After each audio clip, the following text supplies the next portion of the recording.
to the world. Harmony. You are the heart, you are the hands, you are the voice of spirit on earth, and all you are and all you do is a blessing to the world. We are the heart, we are the hands, we are the voice of spirit on earth, and all we are and all we do is a blessing to the world. I am the heart, I am the hands, I am the voice, and all I am and all I do is a blessing to the world. You are the heart, you are the hands, you are the voice of spirit on earth, and all you are and all you do is a blessing to the world.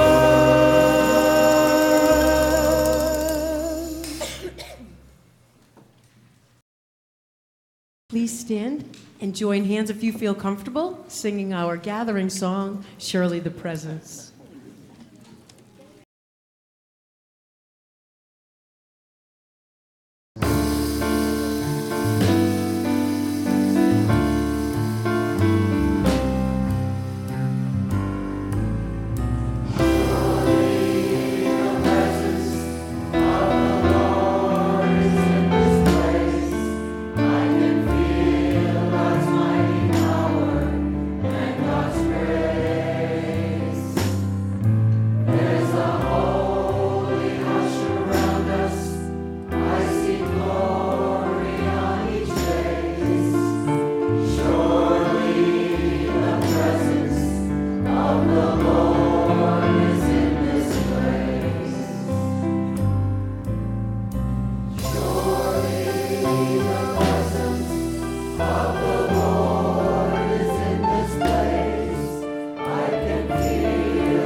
Indeed.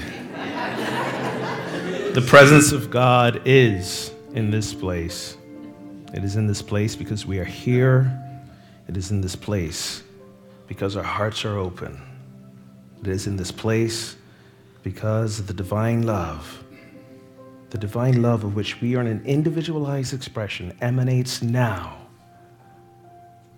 from each and every one of us to each and every one of us, among each and every one of us. We are indeed the hands, the face, the voice, the feet of God. And so it is, and so we let it be. Amen. Please remain standing. I think we can do some singing, right? We're going to go light your world. Hit it. Always wanted to say that.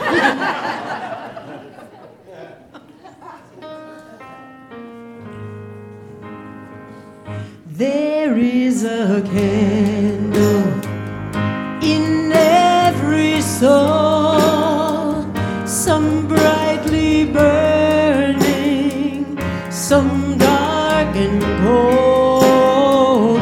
There is a spirit who brings a fire, ignites a candle, and makes his home. So carry a candle.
see it, take your candle, go light your world. Take your candle, go light your world.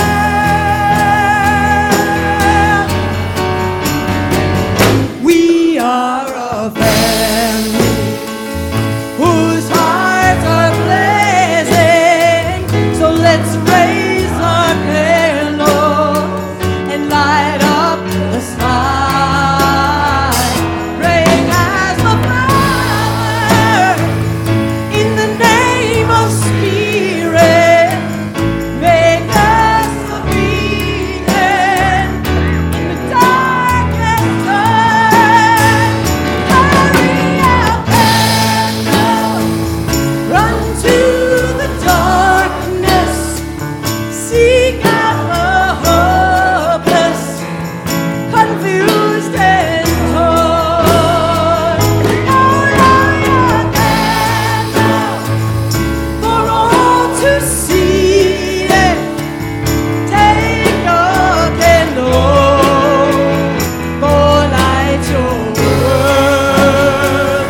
Take your candle, go light your world.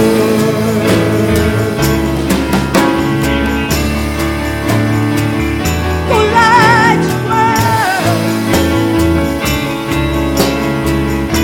Come on, go light your world. Yeah, yeah. Don't wait, go light your world. Yeah, oh yeah. Go light your world.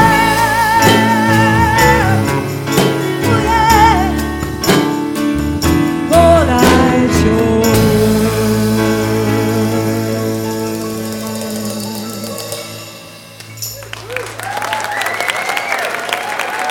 Thank you.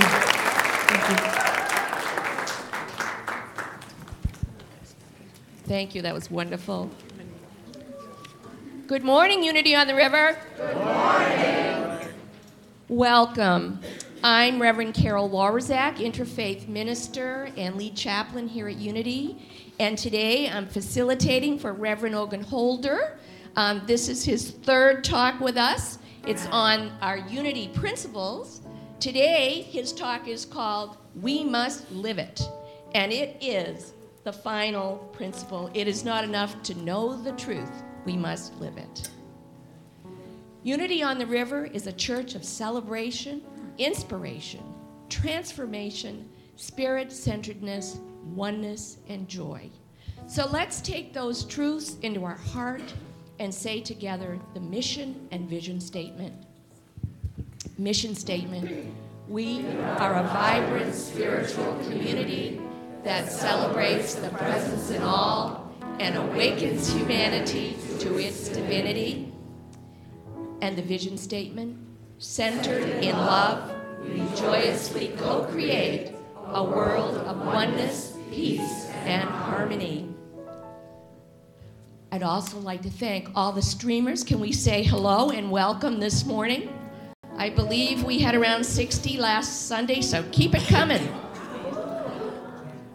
Also, if anyone is worshiping with us for the first time today, would you raise your hand? Let's see. Are there any hands raised? Ooh, there's someone over here. An usher has brought you a flower. And at the end of service, one of our welcome team members will find you and ask if you'd like to go to the welcome table. If you have any questions, we also have a packet of information for you. Just know that we welcome all paths to God, and you bless us by being here.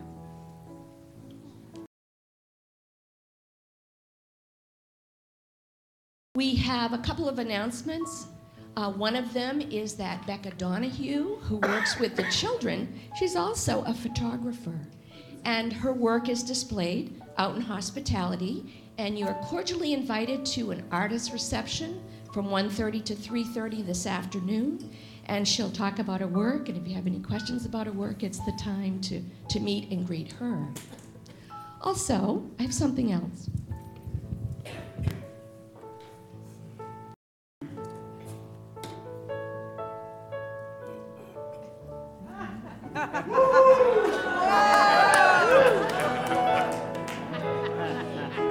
I realize it's not a Patriots jacket.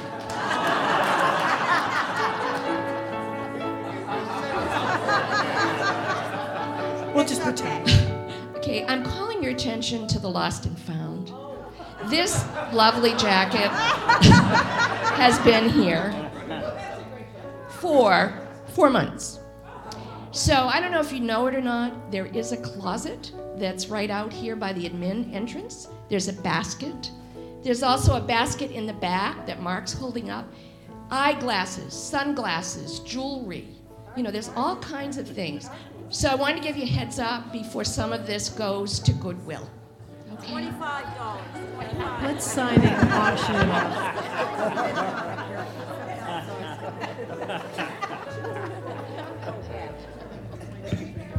You're welcome. Now, it's that time in this service where we greet each other in love by saying namaste. I see you. I see your magnificence. I see your possibilities. I see the love within.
Good morning. Namaste.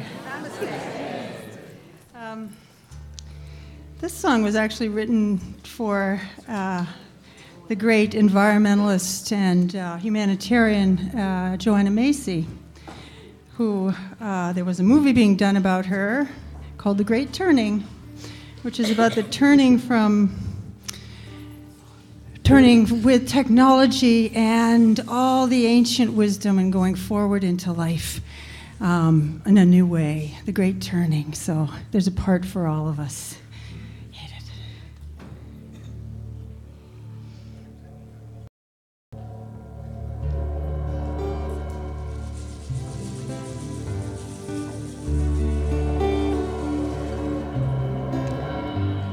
Shambhala, Shambhala. Turn to your neighbors and turn to your friends. Turn to your family and kiss them, and then turn to the sun and turn to the land. Turn, turn, turn again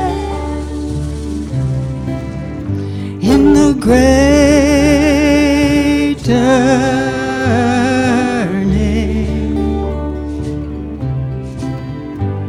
The great turning.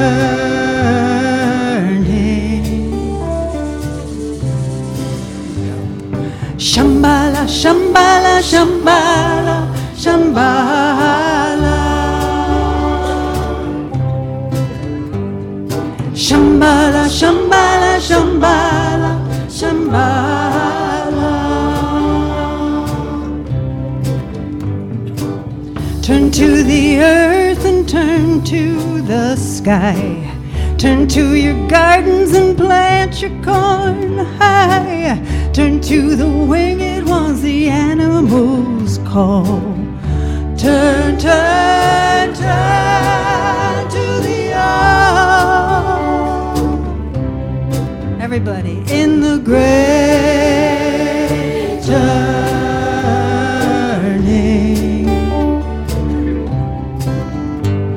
The great turning. Shambhala. Shambhala, Shambhala, Shambhala, Shambhala. Shambhala, Shambhala, Shambhala, Shambhala. Take it, Keith.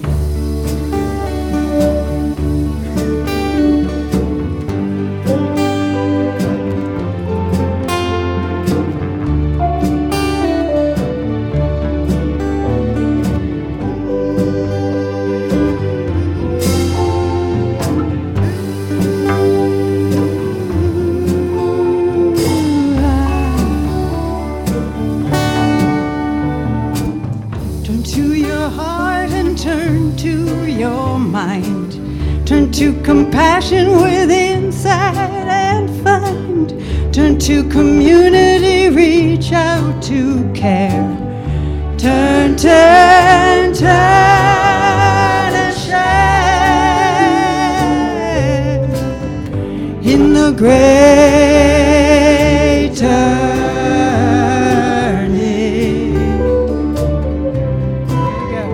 In the great turning,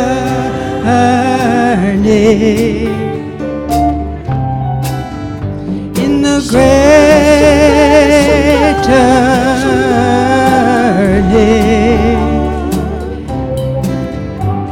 the great turning,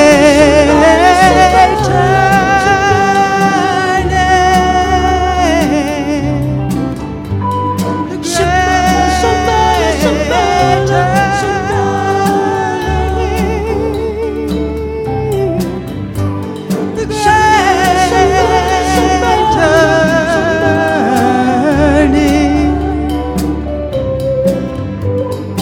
Shambhala, Shambhala, Shambhala, Shambhala. Let's all sing that now. Shambhala, Shambhala, Shambhala, Shambhala. Shambhala, Shambhala, Shambhala, Shambhala. Here we go. Shambhala, Shambhala, Shambhala, Shambhala.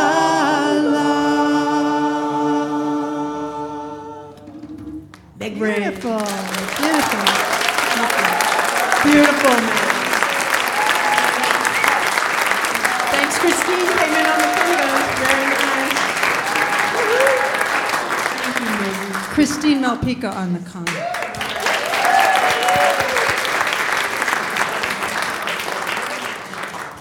Thank you, Meg. Good morning. Good morning. I'm Reverend Ogun, your senior minister, and after 3 weeks, it still gives me goosebumps to say that. Just thought I'd share that with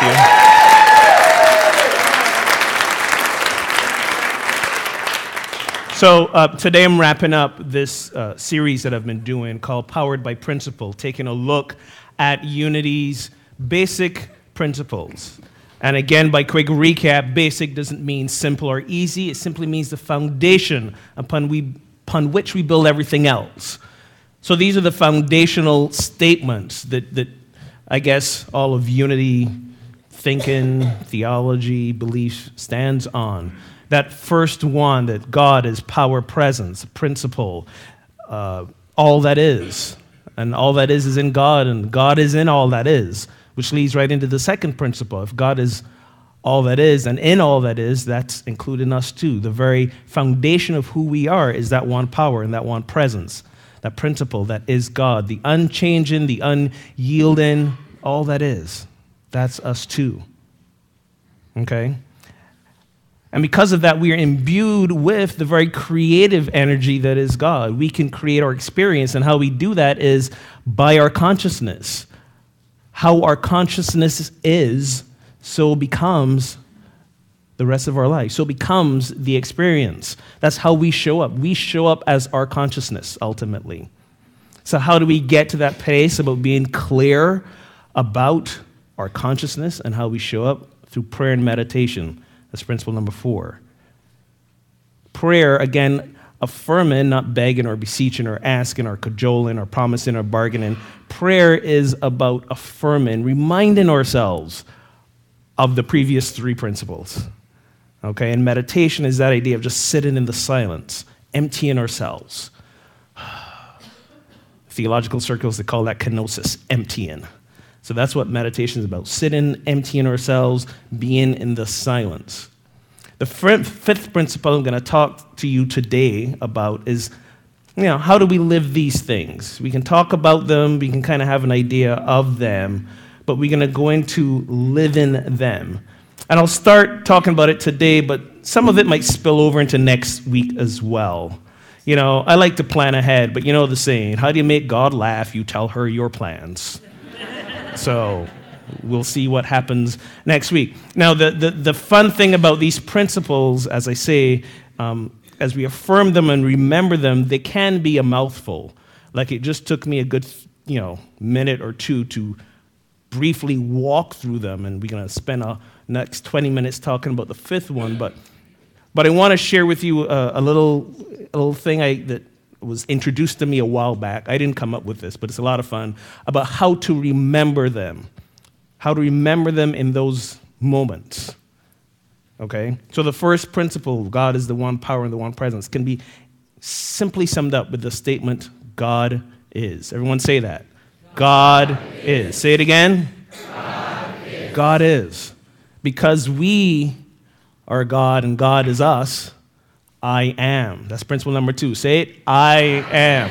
So what's number 1? God is. Number 2, I am. Principle number 3, I created. Say that. I created. Again, I created. And remember, it's not by force of will that we create things. It's by expansion of consciousness. Okay? And again, it's not all about making stuff show up in our lives. When our consciousness is grounded in God, we show up as God, and we show up into the experiences we want to have, and we are different. And when we are different, the world experiences us differently, and it shifts as well. So God is, I am, I created. So what do you think the 4th one is? I pray. I pray. Everyone say that? I pray. And then the 5th one is I live it. Everyone say that? I live it. So we have God is, I am, I created, I pray, I live it. One more time. God is, I am, I created, I pray, I live it. Now, being a former music therapist, that was my previous occupation, avocation, passion, there's power in putting things in song, putting things in rhythm. Rhythm allows us to memorize it. We have this great band that I'm going to exploit for a moment here.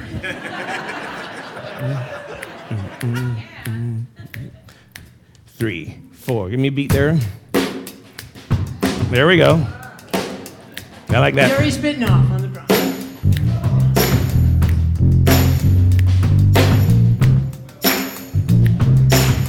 There we go.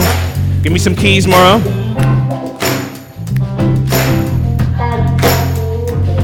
Got some guitar going. There we go. All right. So we say the chant. God is, I am, I created. I pray, I live it. God is, I am, I created. I pray, I live it. God is, I am, I created. I pray, I live it. God is, I am, I created. I pray, I live it. God is, I am, I created. I pray, I live it. God is, I am, I created. I pray, I live it. God is, I am, I created. I pray, I live it. God is, I am, I created. I pray, I live it. Keith Pickford on the guitar, Gary spitting off the drums, and We're walking on that face, the boys and the gang. You have absolutely no reason now to ever forget the 5 principles. Okay, that should be in your system right now. If it's not, I expect to hear all of you, as I'm walking down the hallways and see you in town or wherever, you should be chanting that. That's how I'll know you're from this place. So the 5th principle, I live in it. What is that about? This is not enough to know these, we have to live them. For me, the 5th principle can be summed up in 2 words: spiritual practice. Spiritual practice. This is how we live these principles. And for me, spiritual practice falls under 2 categories. There's the intentional spiritual practice and the unintentional spiritual practice. Okay? Intentional and unintentional. So intentional spiritual practice kind of speaks for itself. That's when we set aside the time to sit and meditate.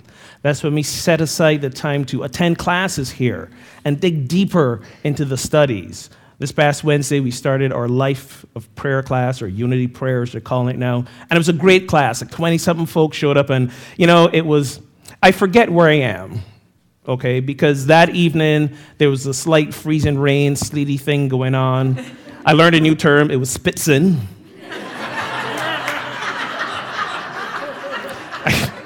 I'm picking up the lingo. Spitzing. It was spitzing. So if I was back in the D.C. area and it was spitzing, first of all, no one would say that, but if it was spitzing there, we would not have had nearly as many people turn out to class. Okay, so when I saw the thing, I was like, well, there's probably not going to be a whole lot of folks, and I was just overwhelmed by the number of folks who showed up. And folks who showed up ready to dig in deep. I mean, it was just the first night, and we had some rich conversation, There were enough folks who admitted it was just the first class, and they were already upset by stuff they read in the book. And I was like, yes, that's good. Can't make an omelet without breaking eggs, you know what I mean? So stuff's got to get stirred up. Okay, so that was great. This Saturday coming up is metaphysics. We start metaphysics. It is this Saturday, right? Amy, where's Amy? There we go. By the way, in case you all know who she is, but I'm going to highlight her one more time. Amy Jocelyn is the one who coordinates our classes in adult education. Oh, Amy.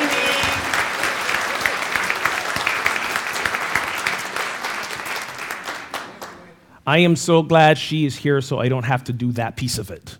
Organization, not my strong suit. Not my strong suit. Teaching, however. And like I said, stirring things up, I could do that in my sleep. So I'm glad I have good support for that. This Saturday we start metaphysics. And basically metaphysics is what Unity is all about. Beyond the physical, looking even deeper at these teachings that we call Unity and how to live them, how to practice them, how to look at those, like I shared with you last time, the embedded beliefs. Really ask those deep questions about, you say this, but then this happens in life. And so anyways, we can get to that a little bit later. Intentional spiritual practice, setting aside the time to do things like that, the meditation, the prayer, the deep studying. Many of us do other things. We read a lot of books, and we try things on and see how they work. Intentional spiritual practice. And then we have, which I think the most important kind, and also the most challenging kind, the unintentional spiritual practice. These are the things and the events in our lives that we don't plan for, that we don't see coming, that when they happen, they kind of throw us off kilter, like a ringing phone in the middle of the talk.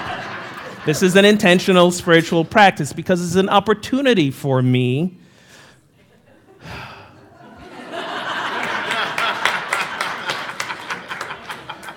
to observe myself, because years ago, I would have had that slight sliver of irritation, like a seed that would eventually build up throughout the rest of the course of the talk.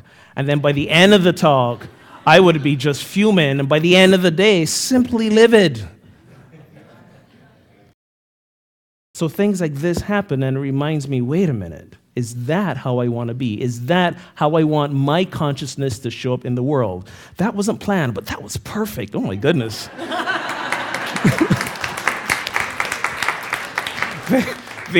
So now I got to take a look at, wait a minute, I said I want to have a different experience of consciousness. So when that phone rings, what do I do with that sliver? I recognize it now. So what am I going to do differently? Perhaps just take a breath and pause and observe it. Just becoming aware of those triggers is the most important piece of this. Even without being in action about it, just becoming aware. The intentional spiritual practice is for the unintentional moments of our lives. That's why we do the practice. When you hear the word practice, it's like, what do you practice for? You practice for a performance, right? But life is just one big performance. We're in it. And we are the star of our show. And the curtain never goes down. It's like an ongoing show every day, every moment. We're in it. And it's like improv. I don't know if y'all are familiar with comedy improv. There is no script. There's kind of really no rehearsal. It's just happening in the moment. This is life. It is happening in the moment. And every moment of it is an opportunity for us to go deeper. But we have to do the intentional spiritual practice so that when these unintentional moments happen, we are prepared. Okay? We don't just do them for the sake of doing them. That's part of it. But more importantly, we're doing it for the other moments in life that we don't see coming. I'll give you a great story around this. Like I said, I was a music therapy major. Music therapist before, and in college as a music therapy major, my instrument was classical piano, okay? And in college, you had to have a major instrument, classical piano, and a minor instrument, something else, okay? I didn't really play anything else well, so I had the choice of becoming a voice minor, and that just did not. Yeah, I don't sing either. There's a reason I play piano, okay? Because I don't sing well. So I was like, this is not going to work. I can't suffer through 4 years of voice lessons. No. So I found a loophole. I'm good at that. I found a loophole, because in the course catalog, jazz piano was listed as a separate instrument from classical piano. And I said, I will become a jazz piano minor. And they said, you can't do that. I said, show me where. And they don't have that policy anymore, by the way. Yeah.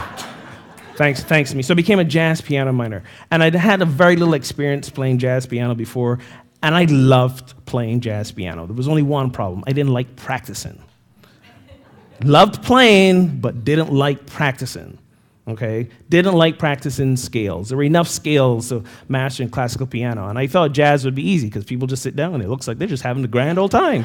No. Lots and lots of scales, even more scales in classical piano, and you had to learn the scales, and I didn't want to practice the scales. My poor jazz piano teacher would pull his hair out, and he would say things like, you just have this natural gift, but you need to learn the scales, and you need to practice, you need to build, and I didn't like to practice. So therefore, I was never, ever, even a remotely decent jazz piano player. Fast forward a few years later, we live in Kansas City, and a good friend of ours gives us tickets to go see Chick Corea. You know who Chick Corea is? Oh, yeah. Good, you're going to love this story. We had tickets to go see Chick Corea, front row. And Chick Corea was doing an improv concert. When you've reached a level of mastery that he has, they let you do anything you want. So he showed up and is basically going to sit down and play whatever comes to mind. There's no, list of songs. There's nothing, So he sits down, he's playing, and it's all going well. And at some point, he says, when we improvise as jazz musicians, it's kind of like artists painting a picture. You have a thing in mind, and you set it your canvas, but then when you paint, it takes on a life of its own. And it's like the picture's painting itself, and you're just part of the experience. He says, that's what it's like improvising. He says, so to kind of bring those two experiences together, I want to improvise a portrait of someone. He says, I want, and someone brings out a chair and sits it in the crook of the grand piano. He said, I want a volunteer to come sit while I improvise their portrait. And for half a second, there was this silence in the crowd, we weren't sure what he was saying. But then I got it, and my hand shot up in the air. My wife next to me was like, "Shh, put your hand down, what are you doing?" And I said, one of the greatest living of all time musicians has asked someone to come on stage with him. I'm never going to have the opportunity to play with this man because I didn't practice. But I could sit on the stage with him. I'm going up. So I go up, and I sit in the crook of the piano. We introduce ourselves. I sit in the crook of the piano, and he starts playing. And very intuitive. It was a very rhythmic, jazz, reggae-ish kind of groove, as though, just by saying my name, he figured I was Caribbean or something. So he starts playing. Now, I'm feeling adventurous, and sitting next to him was a little tray of, percussion instruments, kind of like these, because I guess he thought he might have, but he never touched them, and they were sitting there. So I'm a percussionist. I'm here on stage. Why not, right? So I get up and gesture to the instruments as to say if I could play. Now, first of all, he had this alarmed look on his face, psycho, what's going on? This was not in the script. But I gesture next to him to say, can I play? And I kind of voice it. He didn't quite understand what I was asking. He thought I was asking to play piano with him. So he scooted over and gestured me next to him. Yeah, everybody had that same reaction too. It was awesome. There were a few hundred people in there, and they all collectively gasped at the same time. So I sit at the piano next to the living legend, Chick Corea. And in that moment, I was filled with extreme regret that I did not practice my scales.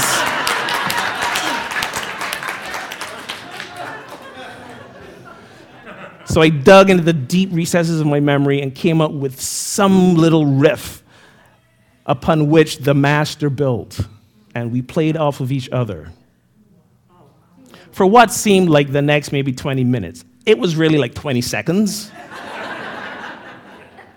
But we did it. And then we stopped, and the place erupted into applause. And I felt on top of the world. My wife, who was hushing me moments before, was now beaming with pride. That's my man, yeah.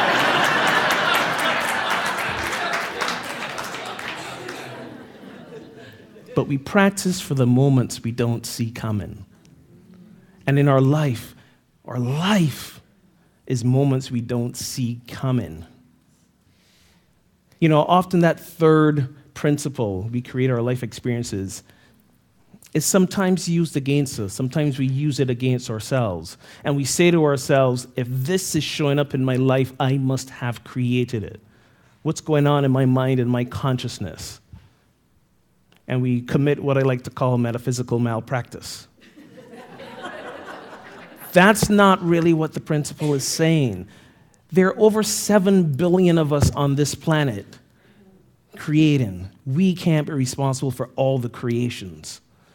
Okay? Stuff happens. Stuff we don't see coming. Stuff that hurts us, wounds us. Stuff that just make us question everything. Stuff that brings us to our knees. These things happen in our lives.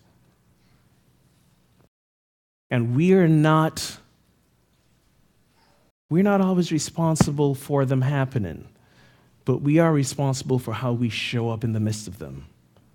And that's what that third principle is saying, that because of where our consciousness lies, that's going to be how we show up. And that's part of what the fifth principle is saying. That's living it. Okay, sure, we're going to have our human responses, sadness, grief, anger, whatever. We're going to have all those. That's okay. But there's more to us than just our human response. There's more to us than that. So when we practice these intentional beliefs and principles. And when the unintentional moments show up, we are ready. We are prepared. Tomorrow we are honoring the life of one, I think, of the people who exemplify that, live in that belief, Martin Luther King Jr. But I want to talk about someone else who was in partnership with him. It's a man by the name of John Lewis. Some of you may recognize the name. He's Representative John Lewis. He's 74 years old right now. And he was one of the folks who they call in the civil rights movement the Big Six. There were 6 individuals, Martin Luther King Jr. being one of them. John Lewis is a guy all the way at the left. He was a very young man at the time. He helped organize that march on Washington where Martin Luther King gave the I Have a Dream speech. He spoke that day too, 23 years old. And he spoke at the march in Washington. Right now, he's still alive. He's the last remaining member of the Big Six who's alive, and he is a representative, congressman from the state of Georgia. And that's what he looks like right now. Yeah, there he is, John Lewis. I was listening to an interview with him yesterday, and it was beautiful. It was so beautiful. The question was asked of him, do you believe, or did you believe at the time, that the things you were doing, the freedom rides, the marches, he was one of the first people to be knocked unconscious in Selma on Bloody Sunday on that bridge. She said, did you believe in your lifetime you would see the end of segregation, of racism, of all these things for which you were taking a stand against? Did you believe that? And he said it wasn't about that. What he said was, in order to bring about change, you do the best that you can while you occupy this space within your lifetime. You do the best you can. You may not reap the benefits of your work, but others will. It doesn't happen overnight. Change doesn't happen overnight. And for many of us, that's what this spiritual practice is about.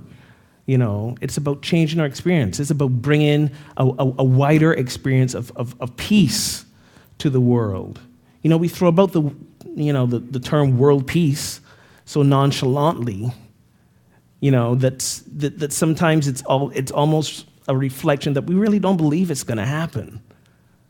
Because human beings, we have the capacity for great good and we have the capacity for great evil as well. And we look at the news these days and we see a lot of that. And we're like, when is world peace going to happen? What's going on? And we lose hope.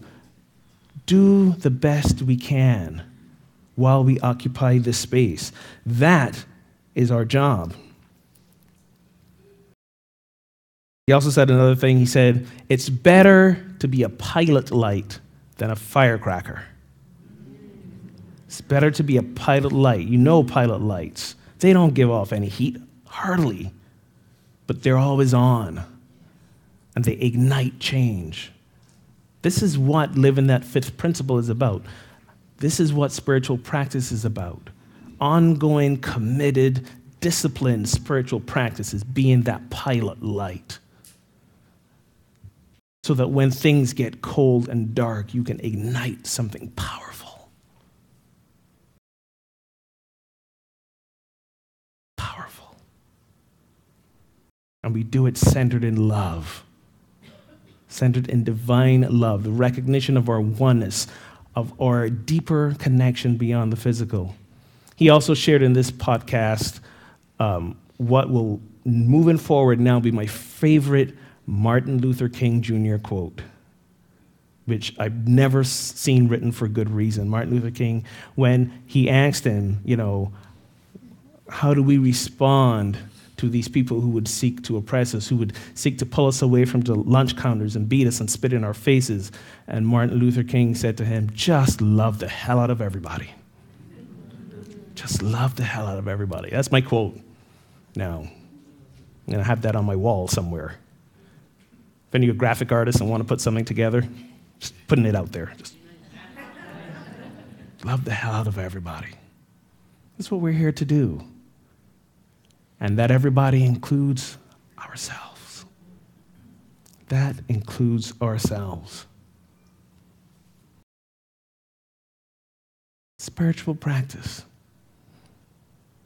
When we think about John Lewis and Martin Luther King and all these folks, we remember that ultimately they responded to a higher call to be in service to others.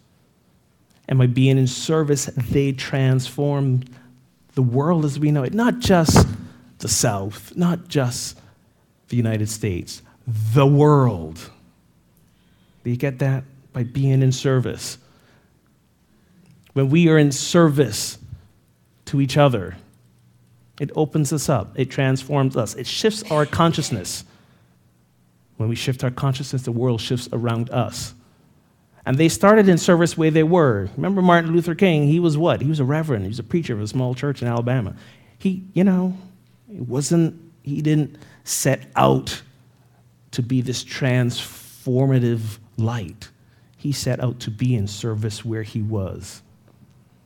So I want to invite you to take that with you and be in service where you are, here, at Unity on the River. There's so many opportunities to be in service. And when you are in service to this community, and yes, I'm talking about volunteering, when you are in service to this community, first of all, you're in service to yourself, because you're going to be transformed. And you're in service to others. And when you're in service to others, that's how your feet of God, that's how God gets walking and God gets talking, when you are in service. So if you're not already serving on some team here, I want you to dig deep within yourselves and pull up that piece of you that has been saying, yeah, I don't want to step any deeper right now. Okay, put it on the shelf. It'll be there. You can pick it up later if you want it. Okay, and then go see Seth. Seth, raise your hand. Stand. Seth is our sacred service coordinator.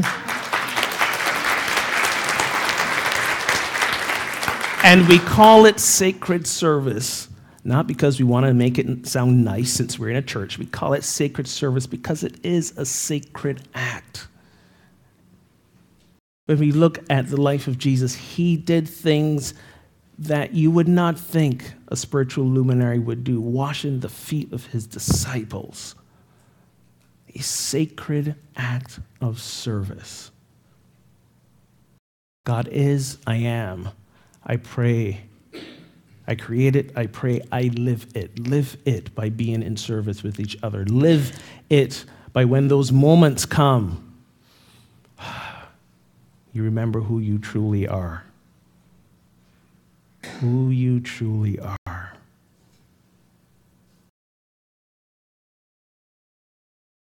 Let's prepare for a time of meditation.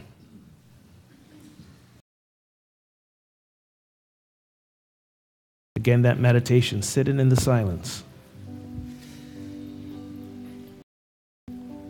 Being open.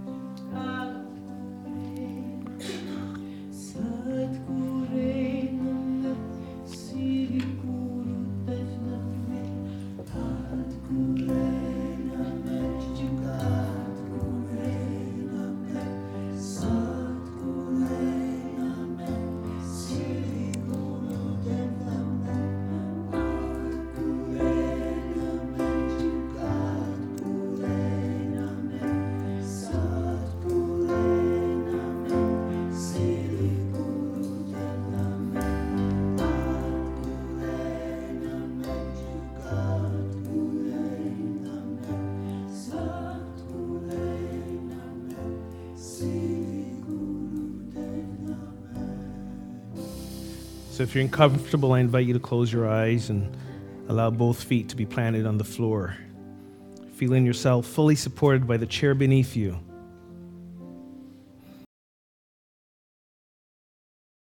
Allow yourself to sit alertly but still relaxed. Allow the shoulders to fall.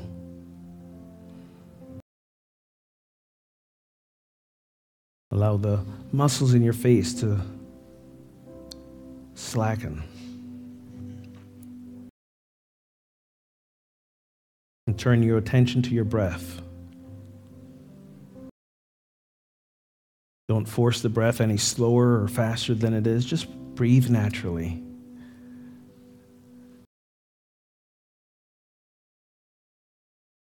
But let your attention be on the breath.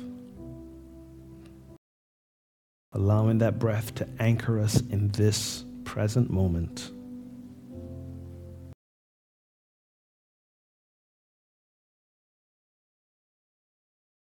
Should thoughts of distraction come, simply notice them and return the attention to the breath.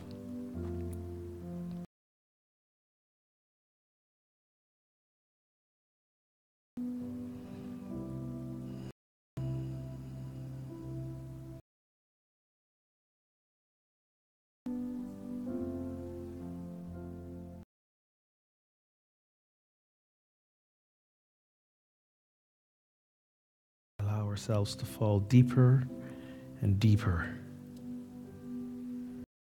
into that silence of our hearts.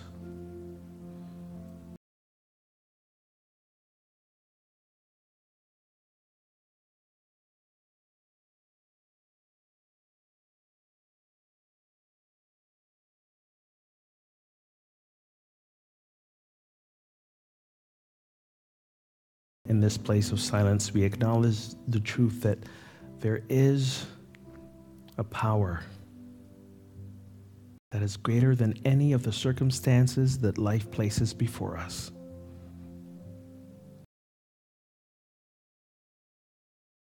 That power is spirit. That power is a divine love.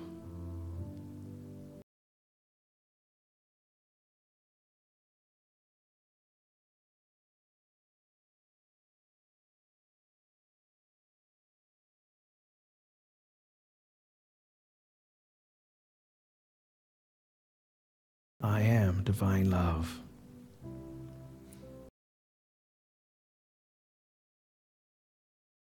I am divine love. Divine love, I am.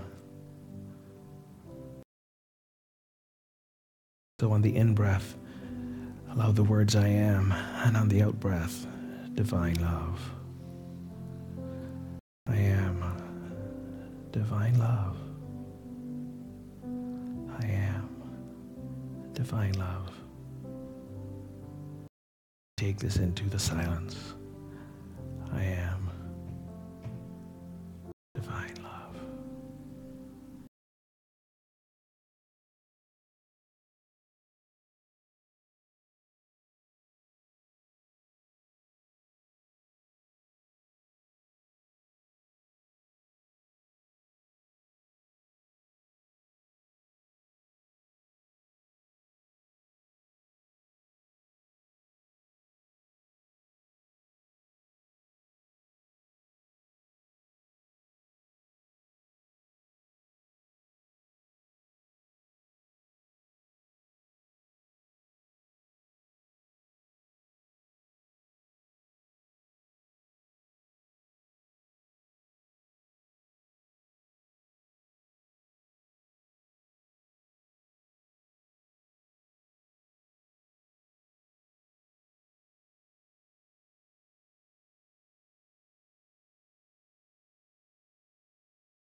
I am divine love.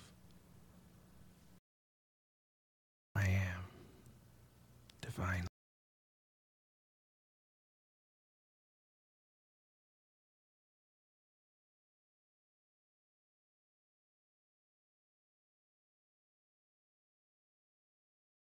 Let this be our mantra this week. Let this be our spiritual practice. To not just say it, but to believe it. To not just believe it, but to practice it. to not just practice it, but to live it, to make it our very way of being.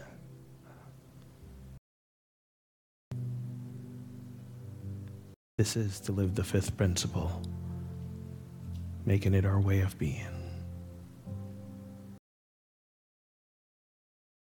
So it is.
We take a moment now to acknowledge and bless the names in this prayer box.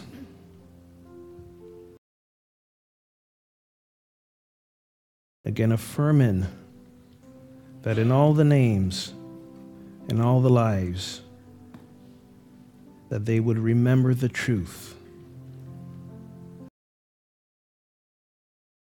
that God is in all, that they would affirm the truth, that they are in God, and that the presence and the power that is Spirit that is active now in their lives, regardless of the circumstances and the appearances. And I invite you to bring to mind any other individuals and situations, family members, loved ones, friends, anyone for whom you would have them remember the same. Hold them in your hearts and your minds. Feel free to say their names out loud, knowing that by holding them in the very consciousness of our hearts, because we are one, they know it, they feel it, and they remember their truth as well. God is in all. All is in God. So it is.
Thank you, Maura.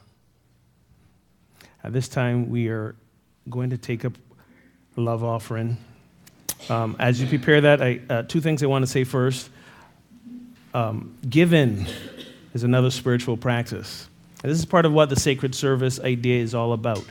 Giving of ourselves helps fulfill that flow of circulation.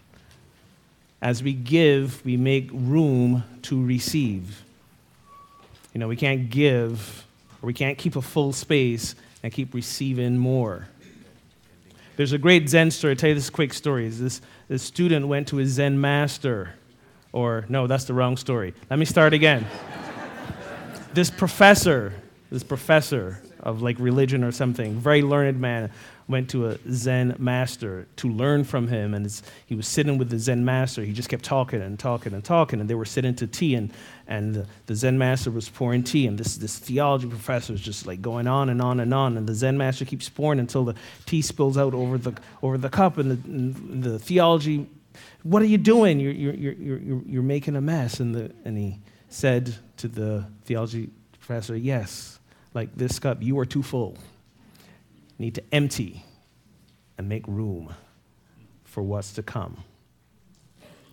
But that being said, we'll help empty your checking account and your wallets right now so that you may make room, wait for it, so that you can make room for the greater abundance in your lives. Okay? So as you prepare that gift, I want to acknowledge our prayer chaplains and ask them to stand, please. Our prayer chaplains are here not only just holding the consciousness of the space during service, but afterwards, should you want to connect with them for prayer and some affirmation around a certain situation for you or another, please do so. And here's the other thing. Feel free to visit them as well when stuff's going well. When stuff is going good, when you have a moment of uplifting and a moment of celebration or something, visit them and affirm that together as well. We tend to pray a lot when things are going downhill. Pray even more when things are going well, because we want some more of that, right? We want some more of the good stuff. So we affirm when things are going well also. All right, so with your offering in hand, let us share together this affirmation. Together. Divine love as me blesses and multiplies all that I am, all that I have, all that I give, and all that I receive.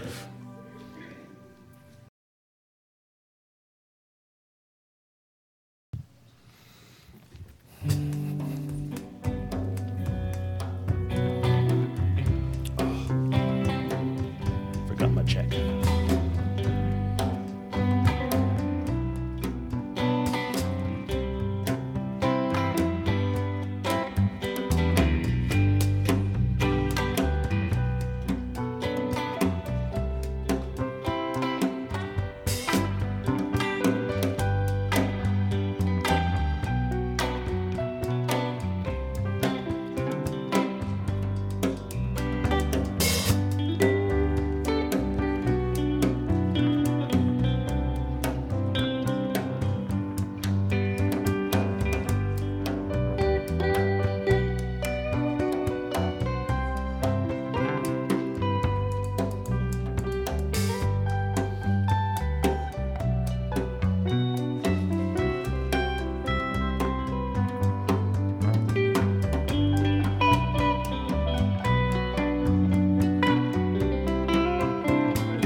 Created today.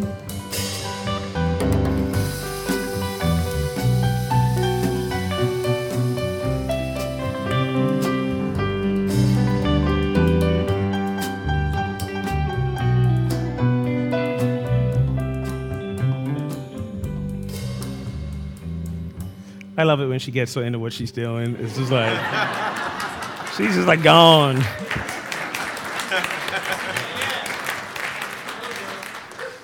It's all good. That's called passion. And I wouldn't have anyone there who's not passionate about what they're doing. So thank you. We take this moment now to give thanks, great gratitude, heartfelt gratitude for your expression of abundance. Through this expression of abundance, we all become more abundant. And so it is. Amen. Thank you.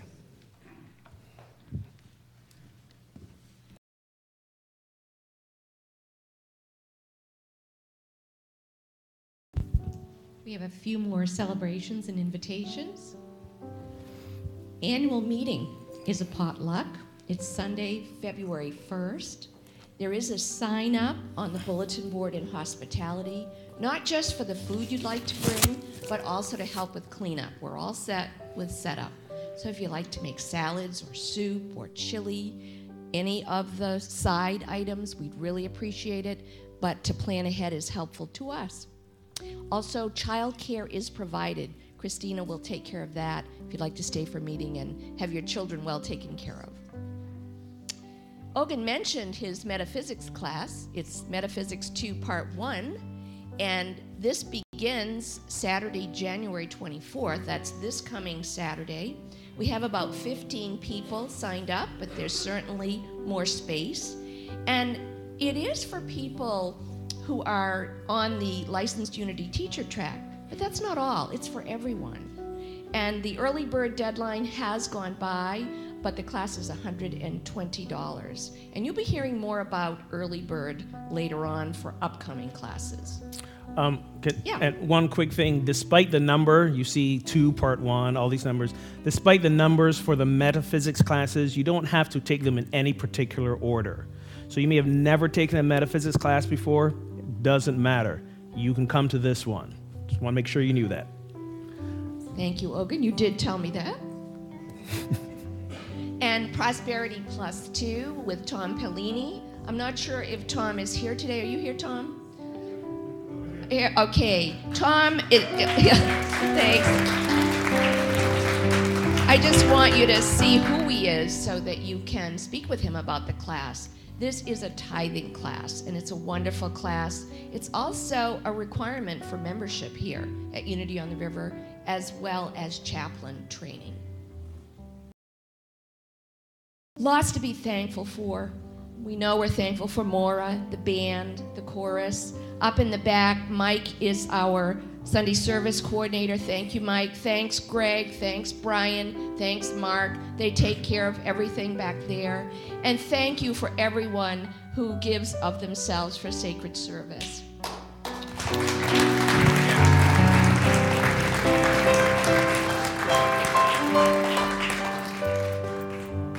Are we thanking the Board of Trustees?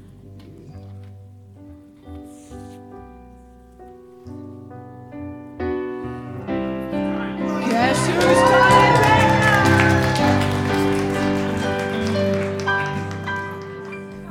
Come on, Brian. I'm gonna have to go look at Lost and Found. I knew I lost my shirt somewhere. Okay, we're going to noodle through that. Now it's time. Now it's time. It really is, though. That's awesome.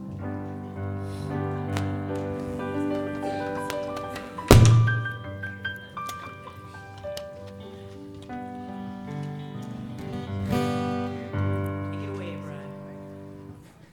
It's time. It's loud. Time for the dead and gone. It's time for the broken ones to live again. It's time. It's time for the dead to rise. It's time for the wings to fly, to live again. I can hear the calling. I can hear the sound of rain. Over the mountains, over the valleys, I hear the calling. It's time. Over the mountains and over the valleys, I hear the calling.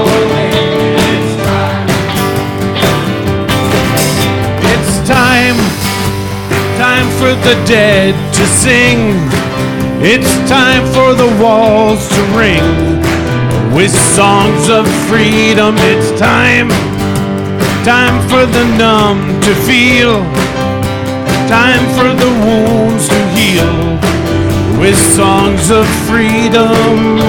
I can hear the calling, I can hear the sound of rain over the mountains and over the valleys. I hear the calling, and it's time. Over the mountains and over the valleys, I hear the calling, and it's time. It's time for the tide to turn. It's time for our hearts to burn with a desperation. It's time for a sacrifice. It's time that we paid the price for our generation. I can hear the calling, I can hear the sound of rain over the mountains and over the valleys. I hear the calling, and it's time. Over the mountains and over the valleys, I hear the calling, and it's time. Take your key.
And the guy can be in two places at one time. He sings and he does sound.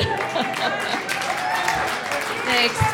Oh, look who's back there. Tammy's back there. Yoo-hoo! All right, it's time to welcome in the children.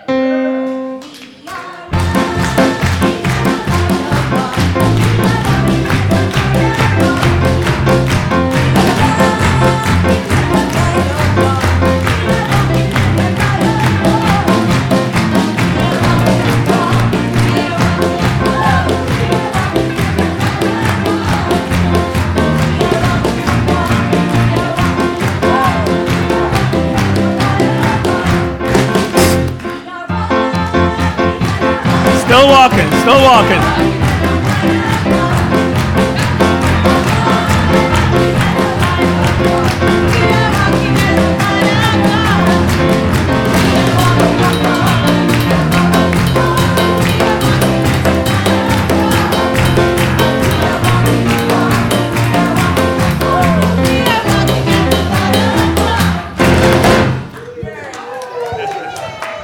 Good song.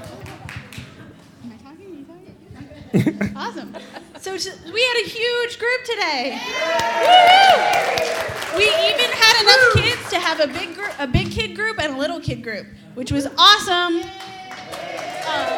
So we both talked about the story of the boy in the temple and how Jesus found it upon himself to stay in the temple and learn from the teachers, even though he was missing and his parents didn't know where he was. And we all talked about how you're driven to do things that you feel are right for you, but you still need to make sure it doesn't hurt the ones around you while doing it. And we had cotton candy.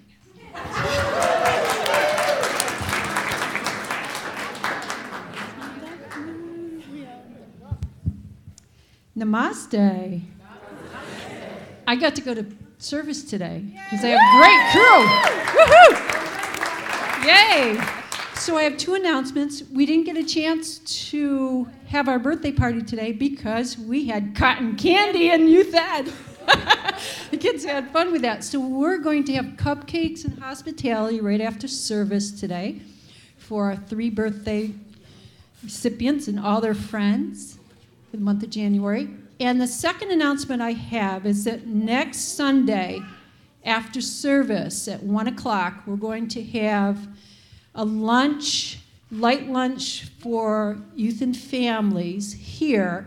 And then at around 2 o'clock, we're going ice skating to Graff Skating Rink. So I want to let everyone know that. And I want to say a big hello to our friends out there in streaming land. Thank you.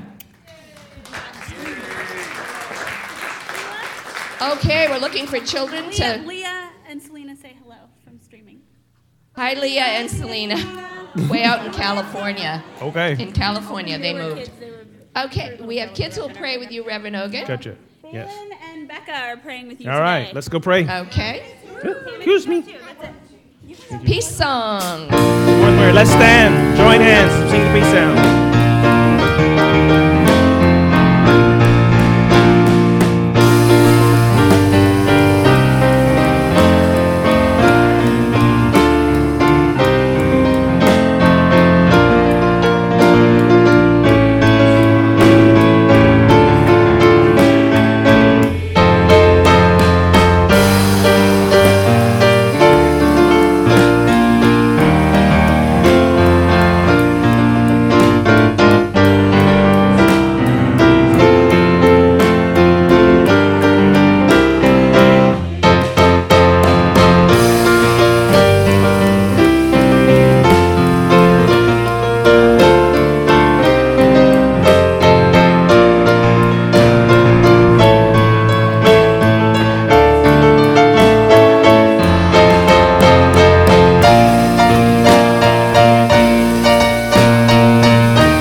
Waiting for the word. There we go. Together. The light of God surrounds us.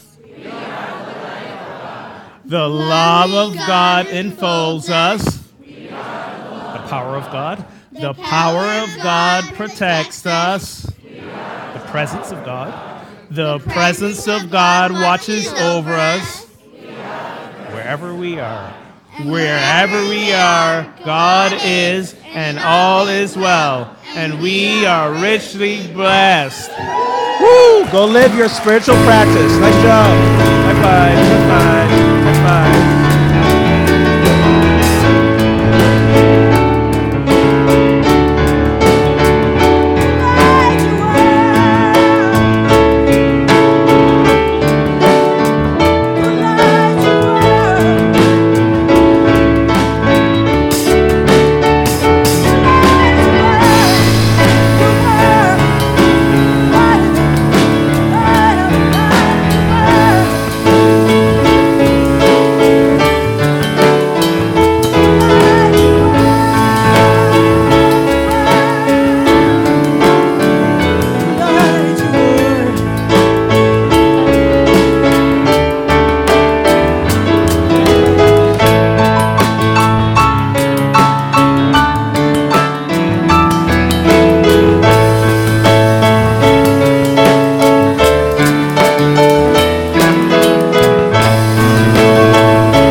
Just say sorry after. Cover it up, because I'm coming in.